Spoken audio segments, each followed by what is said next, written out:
Radio Firmada como todos los días, nos vamos hasta las 12 del mediodía. Tenemos visitas, numerosas visitas en el día de hoy.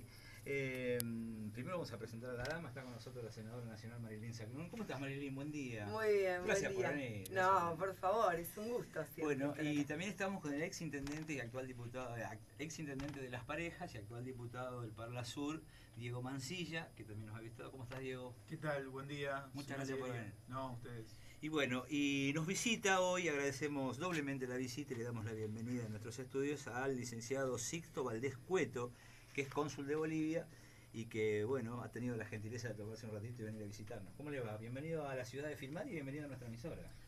¿Qué tal? Muy buenos días, un gran saludo a toda la audiencia, una alegría estar en Filmar, gozando de la gente y del clima, la verdad muy contentos. Bueno, ¿le gustó filmar lo poquito que ha visto? Lo poquito sí, la gente me encanta. Bueno, le vamos a preguntar primero a Marilyn en el marco de en qué marco nos visita el cónsul de Bolivia, Sixto Valdés Cueto. Bueno, realmente esto tiene que ver con una iniciativa en la que estamos trabajando junto a Diego Mancilla, que realmente está haciendo una tarea excepcional en su carácter de parlamentario del Mercosur, de diputado. Está haciendo una tarea muy buena que tiene que ver justamente con profundizar la integración regional, con trabajar en hermanar a la República Argentina con toda la región. Y en este sentido, el Estado plurinacional de Bolivia para nosotros cumple, más allá de los lazos afectivos, históricos, sociales, políticos, económicos, un papel protagónico por lo que significa la figura de Evo Morales para todos nosotros. Uh-huh. Por tanto, en este esquema nos pareció importante, junto a Diego, poder establecer lazos comerciales con Bolivia, que Sixto pudiera estar presente tanto en la ciudad de Firmat como en toda la región, como en el sur provincial. Luego vamos a estar también en la ciudad de Venado Tuerto, dialogando con distintos actores de la política, de la economía local. Por eso venimos hace un ratito de tener una fructífera charla con el intendente municipal, quien nos ha recibido en la municipalidad. Queríamos inaugurar esta visita de manera institucional, y allí, bueno, hemos ya dialogado respecto del avance de estas relaciones recíprocas que queremos que existan entre la Argentina, entre la provincia de Santa Fe y el Estado plurinacional de Bolivia. Y luego vamos a estar recorriendo también la fábrica Basal y yendo a una reunión en la Cámara de la Industria. Bueno, le pregunto a Diego, después vamos a charlar un ratito con el cónsul aquí. Diego, desde el Parla Sur se originan todo este tipo se disparan. El Parla Sur está para eso, porque muchas veces uno se encuentra con un vecino y le pregunta, ¿qué es el diputado del Parla Sur? Estas son las cosas que representa un diputado del Parla Sur, este nexo, esta especie de coordinación entre países hermanos, entre países limítrofes para trabajar en conjunto. Sí, el Parla Sur es la institución política del Mercosur. Allí estamos los representantes que en algunos casos, como el de Argentina y de Paraguay, fuimos electos directamente por nuestro pueblo. Después en el resto de los países son senadores y diputados nacionales que están además cumpliendo ese rol en el Parlamento del Mercosur.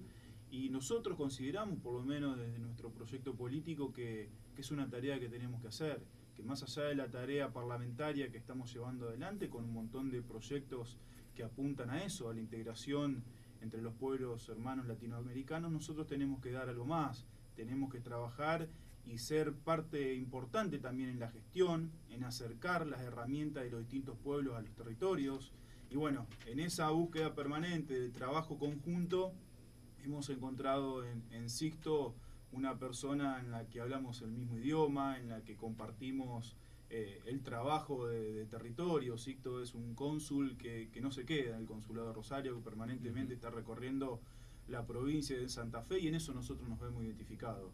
Los que hoy tenemos una responsabilidad institucional, no nos tenemos que quedar solamente anclados en los lugares de las instituciones, sino que tenemos que salir al territorio, escuchar cuáles son las necesidades, cuáles son las demandas y después plantear esas cosas institucionalmente. Bueno, esto es fruto de esa tarea que venimos realizando en conjunto con un montón de parlamentarios también del Mercosur, que queremos asumir como corresponde, esa responsabilidad que nos dio el pueblo argentino el año pasado a través de su voto. Y bueno, hoy estamos acá en Firmat, pero ya venimos trabajando, estuvimos en Las Parejas, hay en proyectos un montón de actividades que seguramente vamos a estar trabajando con el Consulado de Bolivia y con otros consulados también, que bueno, sabemos que hay un montón de personas de Paraguay, de Perú, de Uruguay mismo, y bueno, es un trabajo que vamos a estar desarrollando en todo el territorio santafesino. Sixto, ¿qué cosas le puede interesar a su país de lo que tenemos nosotros en nuestra región? ¿Qué ha visto que puede decir esto puede ser? Yo creo que hoy la integración de los pueblos tiene que ser de interés mutuo, de reciprocidad y de complementariedad. Ya se acabó aquel tiempo en que hay hegemonías, es decir, que unos dependen de otros. Creo que Bolivia hoy vive no solo una revolución social, económica, cultural interna, sino sobre todo vive una segunda independencia, y una independencia auténtica, porque tiene el componente social, económico, cultural, y también de dignidad y de soberanía. Y al hablar de soberanía, nosotros establecemos claramente que estamos en contra de todo tipo de dominio, de hegemonía y de imperialismo. Ese imperialismo, particularmente el norteamericano, que nos hizo mucho daño. En Bolivia no nos cansamos de contar lo que ocurría cuando un embajador norteamericano tenía más poder que un presidente elegido por el pueblo. Y habían presidentes tan serviles que no solo se arrodillaban ante el virrey, que era el embajador de Estados Unidos dentro de Bolivia, sino que le mandaba la lista de los candidatos a ministros. Es decir, que habían presidentes que cuando tenían que posesionar a sus ministros, lo primero que hacían es mandar por fax, en esa época no había correo electrónico, por fax o con un mensajero mandaba la lista de decir, estos van a ser probablemente mis ministros. Y el embajador norteamericano hacía un tiqueo, decía, este sí, este no. Tenía el derecho al veto. Ese gesto es una muestra de dependencia, de humillación, Claro. de decirle, no somos soberanos. Entonces, cuando vos me preguntas qué le puede interesar a Bolivia, de Santa Fe en este caso, o de la República Argentina, primero nos interesa el hermanamiento entre pueblos, entre seres humanos, recordar nuestra historia y ver que somos uno solo, somos una patria grande. Hace mucho tiempo nos hemos olvidado que fuimos antes un solo territorio, una sola historia, un solo hermanamiento. El mapa con otras rayas, con límites que nos han separado, que uruguayos por acá, bolivianos, peruanos, paraguayos, argentinos, chilenos, ese mapa es posterior a lo que nació esta parte del mundo y que nuestros héroes llamaron patria grande.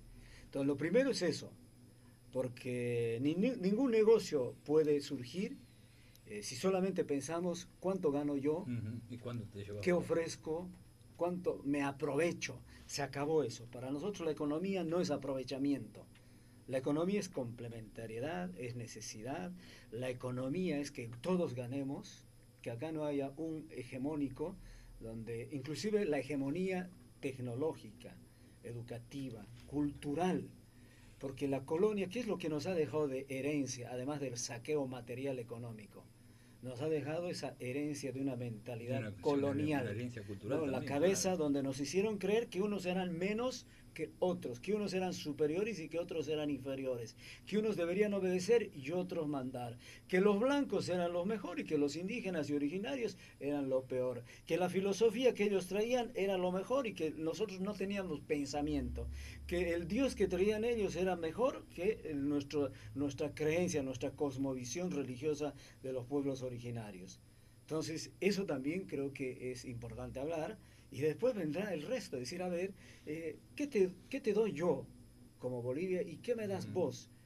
Pero en un escenario de complementariedad, de integración, de solidaridad, de hermanamiento. Creo que eso es la patria grande. Esa es la patria grande. ¿No? Y bueno, ya es anecdótico decir, nosotros necesitamos las cosechadoras, los tractores, no sé, lo que produce Por acá, el sur lo que de se Santa produce Fe, y nosotros tenemos esto. Pero eso es Anecdótico. complementario, anecdótico. Creo que en este momento, y yo quiero terminar, para todos los oyentes que están acá en Firmada escuchándonos, Que son muchos, muchísimos. Mire que lo está y eso escuchando es mucha lindo, gente. a cuanto más gente lleguemos es importante, porque saben, hay un gran daño que también se ha hecho a la sociedad y al pueblo latinoamericano, es la mentira. Y saben, se miente cuando las cosas no se dicen tan bien, cuando se ocultan. Y una revolución, una transformación, se la defiende difundiendo los logros. Porque cuando no difundes los logros, cuando no difundes la gestión, cuando no difundes los resultados, vienen los falsos profetas, los demagogos, los mentirosos, los chantas, en Bolivia los llamamos papacus, ¿no? Los habladores, esos que te venden macanitas, que te muestran espejitos y te hacen creer que ellos son lo mejor. Ahí tenemos un déficit en América Latina. Creo que nos ha hecho mucho daño la desinformación, la mentira, la falta de conocimiento. Y ahí nosotros como bolivianos, donde yo voy, digo, defiendo y difundo. Defiendo los logros, no apasionadamente, no como un militante, entre comillas, de un partido. Nosotros somos militantes de un proceso, de una revolución, ¿no? Que es diferente a ser funcionarios y empleados de un gobierno. Los gobiernos son de turno, tienen 4 años. Los funcionarios también tienen un mandato. Pero los revolucionarios, los militantes son las 24 horas y toda la vida, estemos o no estemos en el gobierno. Y tenemos que difundir la revolución. Y nosotros hemos demostrado, como gobierno del presidente Evo Morales, de Álvaro García Linera, como movimiento al socialismo, que podemos ser consecuentes, coherentes, pero además eficientes y con resultados. A los gobiernos populares, llamados populistas, se nos ha estigmatizado demasiado. La derecha neoliberal ha hecho creer que ellos, los neoliberales, los que han estudiado en Harvard, los que vienen con títulos en inglés, eran lo mejor, ¿no? Que eran honestos, eficientes, los mejores políticos. Pero ellos nos dicen eso hoy cuando hace años anteriores nos han demostrado que ellos han destruido América Latina. En mi país han destruido con una cifra. Antes de Evo, que manejaron los neoliberales, ¿no? Solo por el gas, las transnacionales de $100 que generaba el gas se llevaban 85 y dejaban $15 al Estado. Llega Evo, recupera los recursos naturales, el gas, la minería, los bosques, los ríos, todo, hasta el aire estaban por privatizar, ¿no? El agua ya estaba privatizada, por eso hubo la guerra del agua en Cochabamba, Bolivia. El gas se privatizó, ¿no? El gas era carísimo para los bolivianos. Ahí cerca de las reservas de gas, donde tenemos las reservas de gas de Bolivia, la gente cocinaba a leña. Hoy día no, si te contaron lo que ha cambiado ayer nomás en Villazón, esta ciudad frente a la Quiaca, Villazón, 7.000 conexiones de gas para la gente. ¿Y sabes cuánto cuesta la tarifa de gas en Bolivia? $2 para todo el mes. Para tu ducha, para tu cocina, para tu calefacción, $2. Hace 10 años en Bolivia no sube la tarifa de energía eléctrica, del agua, del gas, de la telefonía. Hace 10 años. ¿No? ¿Por qué? Porque el Estado tiene presencia, controla, evita el lucro, el saqueo de las transnacionales. Entonces vuelvo a lo anterior, esa recuperación de los recursos naturales, se cambió la torta, llamemos. Hoy las transnacionales se llevan $15 y dejan $85 al Estado, al pueblo boliviano. Es una muestra de la eficiencia de un gobierno popular.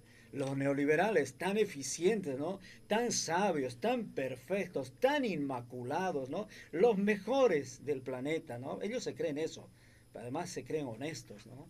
Y los negocios turbios que hacen, en mi país estoy hablando, ¿no? Los grandes saqueos que han hecho. Hay políticos hoy, millonarios, fortunas, millones de dólares que han hecho con el Estado y ni siquiera han dejado en los bancos bolivianos ese dinero. Se lo han llevado afuera, a las cuentas de Panamá, ¿no? El otro día, un empresario millonario, candidato a presidencial 7 veces, las 7 veces ha perdido, pero ¿saben? Le investigaron cuánto tenían los bancos bolivianos. Tenía $500. Y la última empresa que vendió, una de sus empresas que vendió, en $300 millones. No había un peso. Qué pobrecito, ¿no? Claro. $500 en 5 bancos, a $100. Y $300 millones de una de las empresas que vendió.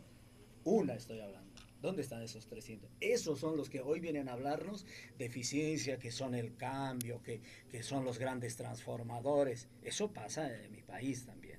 Entonces tenemos que combatir, tenemos que difundir. Si te hablara de los resultados de la educación, nosotros, los neoliberales en toda la república, en todo periodo republicano, nunca eliminaron el analfabetismo. Preferían mantener al pueblo sin saber leer y escribir. Habían pueblos donde el 98% de las mujeres, 98% de las mujeres no sabía leer ni escribir.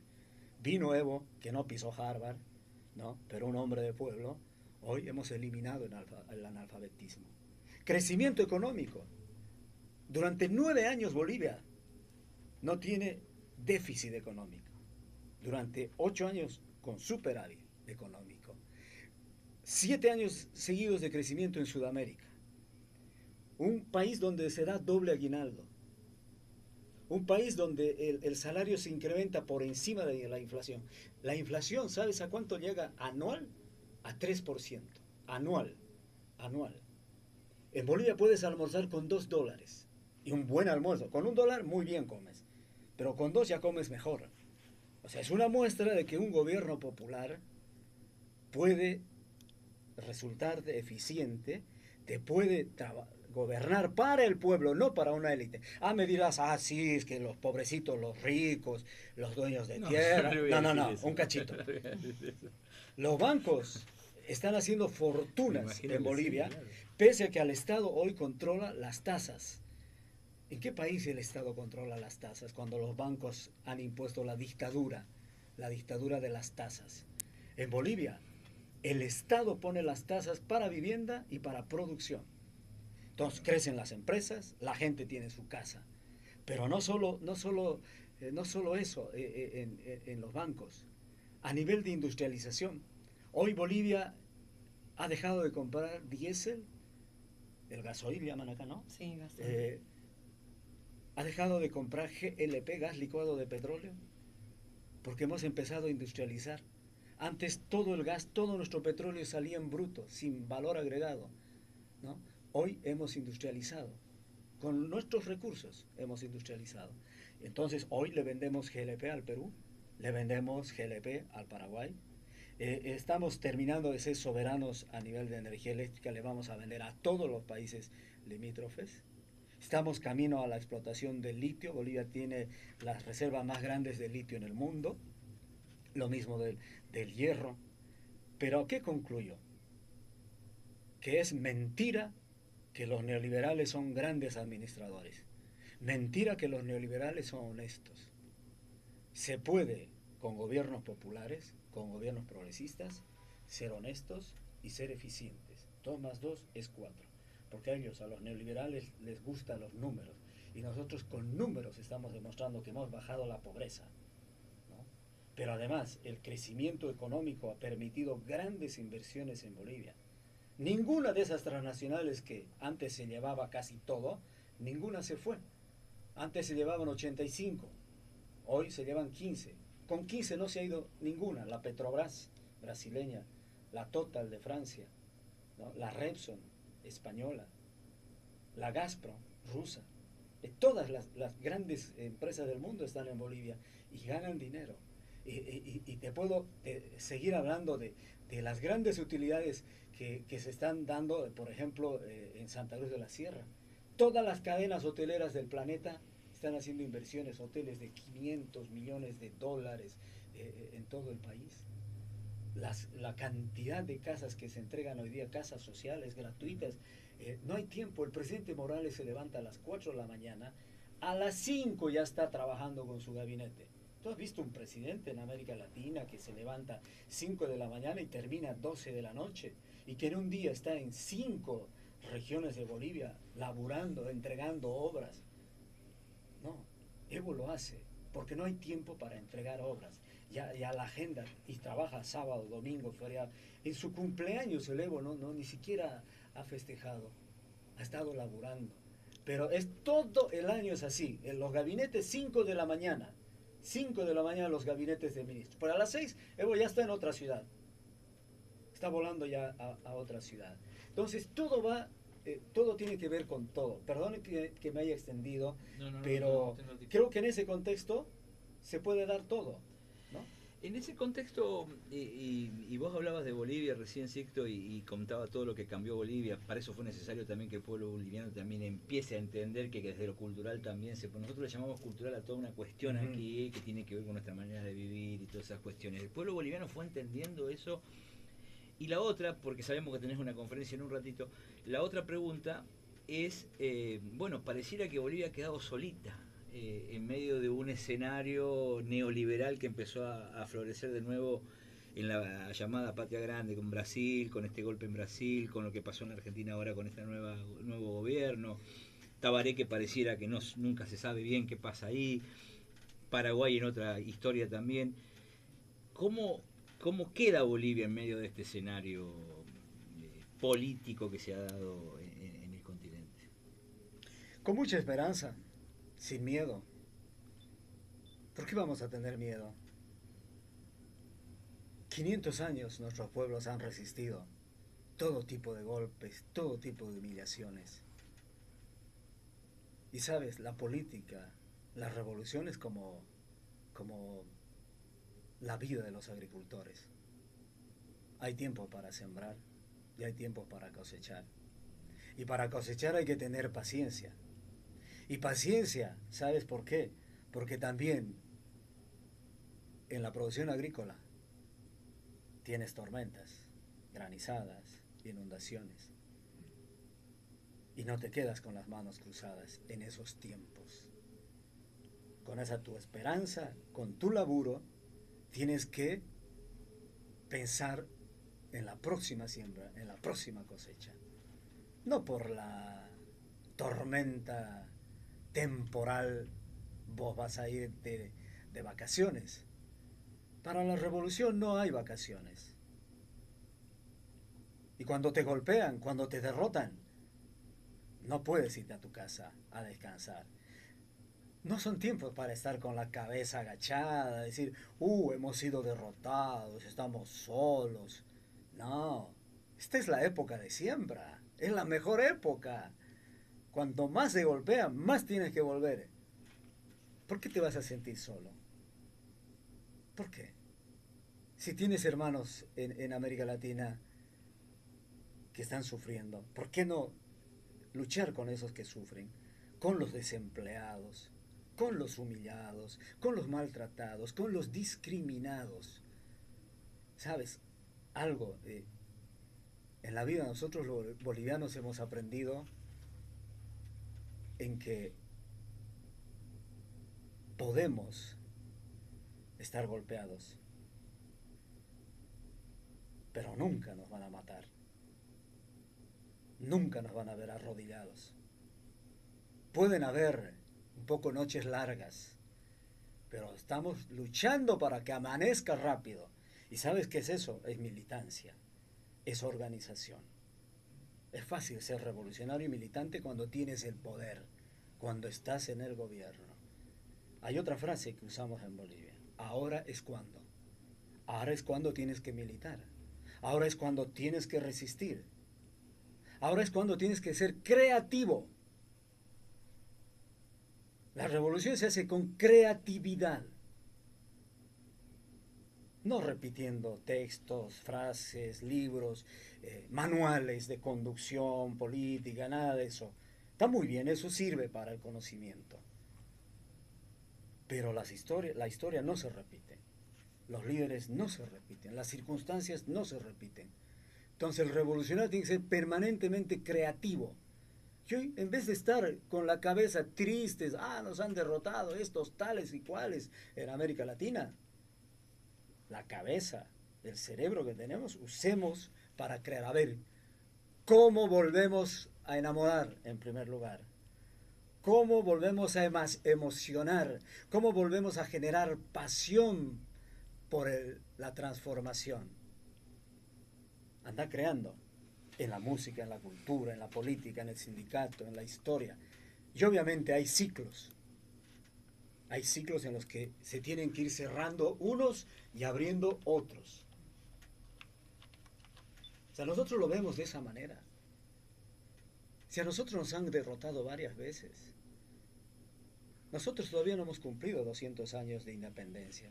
Pero para nosotros ya ni siquiera vamos a celebrar los 200 años de independencia, porque nosotros ya no pensamos en la república. Hemos superado a la república. Hoy somos Estado plurinacional. ¿Y sabes por qué somos plurinacional? Porque en Bolivia se ha vivido un proceso de inclusión.